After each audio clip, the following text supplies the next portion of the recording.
इसे हम हिंदी में शेर कहते हैं और इंग्लिश में लोयन कहते हैं। इसे हम हिंदी में बाघ कहते हैं और इंग्लिश में टाइगर कहते हैं। इसे हम हिंदी में हाथी कहते हैं और इंग्लिश में एलिफेंट कहते हैं। इसे हम हिंदी में ऊँट कहते हैं और इंग्लिश में कैमल कहते हैं। इसे हम हिंदी में हिरन कहते हैं और इंग्लिश में डियर कहते हैं। इसे हम हिंदी में लकड़बग्गा कहते हैं और इंग्लिश में हाइना कहते हैं। इसे हम हिंदी में बंदर कहते हैं और इंग्लिश में मोंकी कहते हैं। इसे हम हिंदी में लंगूर कहते हैं और इंग्लिश में बैबून कहते हैं। इसे हम हिंदी में लोमड़ी कहते हैं और इंग्लिश में फॉक्स कहते हैं। इसे हम हिंदी में सियार कहते हैं और इंग्लिश में जैकल कहते हैं। इसे हम हिंदी में चीता कहते हैं और इंग्लिश में भी चीता ही कहते हैं। इसे हम हिंदी में कूगर कहते हैं और इंग्लिश में भी कूगर ही कहते हैं। इसे हम हिंदी में बैल कहते हैं और इंग्लिश में ओक्स कहते हैं। इसे हम हिंदी में जैगुअर कहते हैं और इंग्लिश में भी जैगुअर ही कहते हैं। इसे हम हिंदी में भालू कहते हैं और इंग्लिश में बियर कहते हैं। इसे हिंदी में सांड कहते हैं और इंग्लिश में बुल कहते हैं। इसे हिंदी में जंगली सांड कहते हैं और इंग्लिश में बिसन कहते हैं। इसे हिंदी में जंगली सूअर कहते हैं और इंग्लिश में बोयर कहते हैं। इसे हिंदी में तेंदुआ कहते हैं और इंग्लिश में लेपर्ड कहते हैं।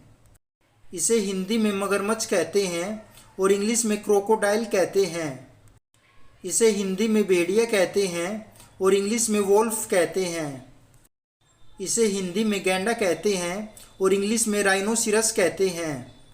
इसे हिंदी में काला तेंदुआ कहते हैं और इंग्लिश में ब्लैक लेपर्ड कहते हैं। इसे हिंदी में पांडा कहते हैं और इंग्लिश में भी पांडा ही कहते हैं। इसे हिंदी में डायनासोर कहते हैं और इंग्लिश में भी डायनासोर ही कहते हैं।